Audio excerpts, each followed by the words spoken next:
I'm here finishing up a basement.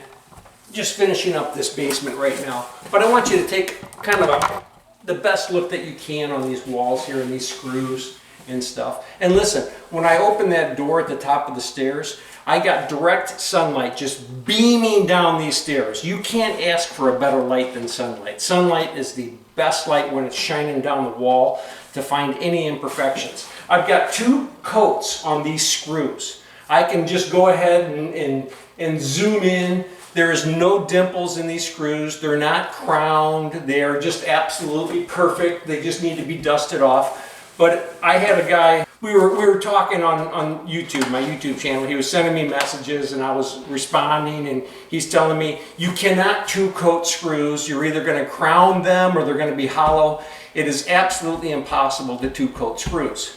And it may be for him. He may never be able to 2-coat screws in his life because you have to do it a certain way. I cannot teach how to 2-coat screws. It's impossible for me to teach that. It's something that you have to learn. It took me a long time to develop my skills for 2-coating screws right away. In these big high cathedrals, I don't want to get up there and 3-coat everything all the time. Lightweight didn't even exist yet. I was using the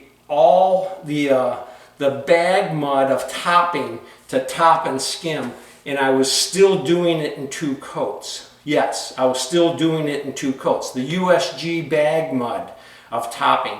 It's not easy to do that. You have to lay it on just right, and then you have to dust it down, and then you have to skim it out, but it can be done. I've done it many times.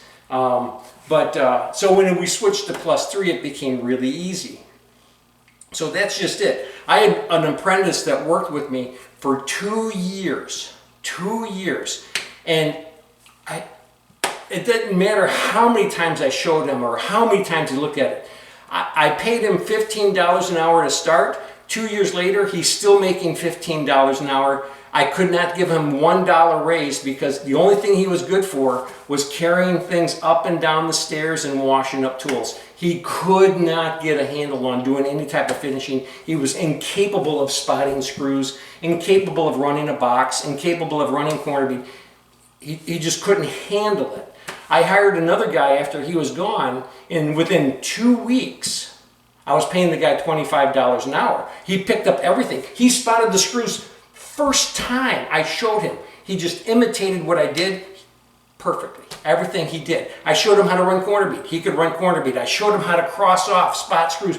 He could do it immediately. I mean, 2 weeks later, I'm paying him $25 an hour, and I'm still making money on the man, because he could just do it. So there are people who will never be able to 2-coat screws. So for you guys out there, keep 3-coating them, 4-coating them, whatever you have to do. Just keep doing that. But if you take the time and you learn how to put that first coat on and you learn how to put that second coat on, it's not something that I can teach you. It's something that you have to learn. You can have these screws perfect. I can shine this light down the wall, this light down this wall. I can show you up close and personal everything on this wall. You can open that door at the top and the sunlight comes beaming down this wall. It was just doing it. Well, let's do it because it's coming down right now.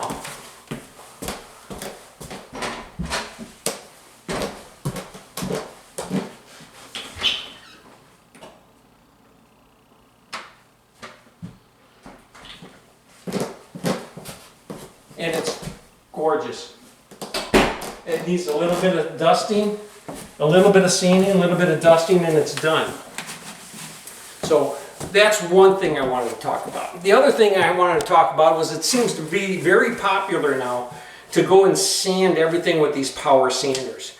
They say that they're just buffing them down and things like that with the power sander, but they're using 150 grit paper. That's not buffing down. Buffing down is 220 grit paper. 150 grit paper is sanding. I mean, that's what they recommend for sanding this, is 150 grit paper. And then they go back with another sand pole and they sand all of their sanding. And they do as much sanding with the sand pole as I do if I never used the power sander in the first place. So I was just, and then they take this angle sander and they grind out all of the angles. And then they go through and they sand and detail everything out with a sanding sponge. And I'm just like, oh my gosh, the amount of sanding. They put 40 boxes of mud on and they sand off 5. I'm like, why don't you put 37 boxes of mud on and only sand off 2 and just dust off 2 boxes? It's a lot less work doing it that way.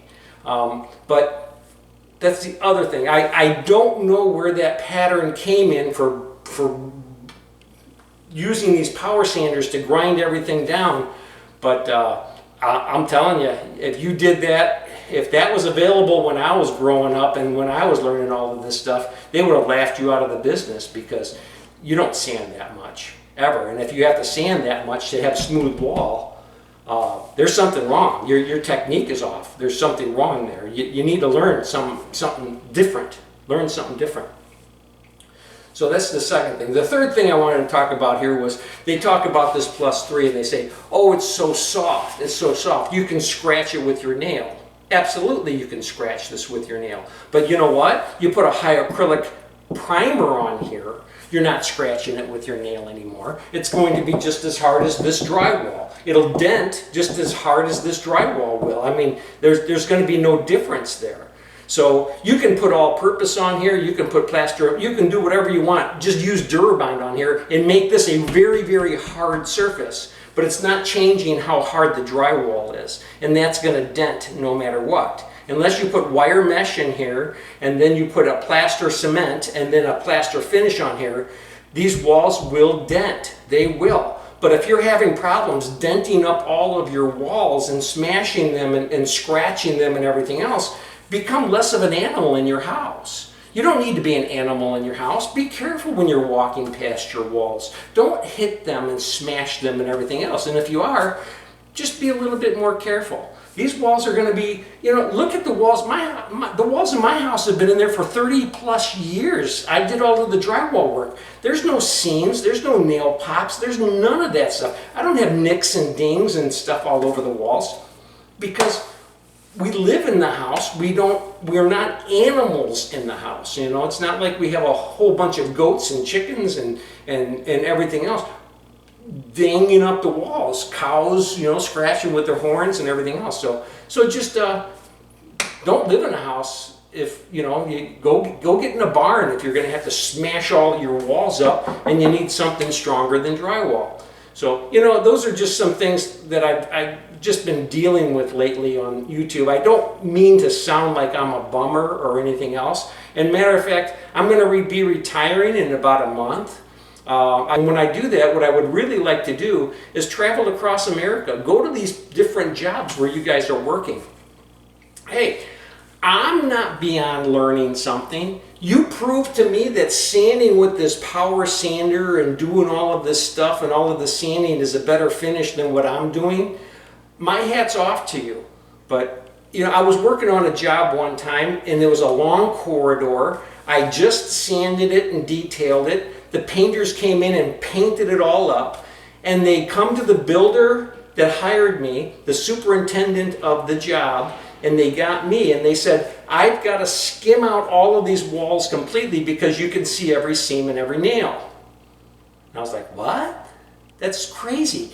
There were no crowns on those seams. There were no edges on the nails or on those seams. And I said, no way. I said, they sprayed those walls out. They didn't back roll them at all. All they did was spray them out, and they expected me to finish the work for them. I said, no, since they've done what they've done, now they have to go through with the sand pole and sand all of those walls down and then roll them all out.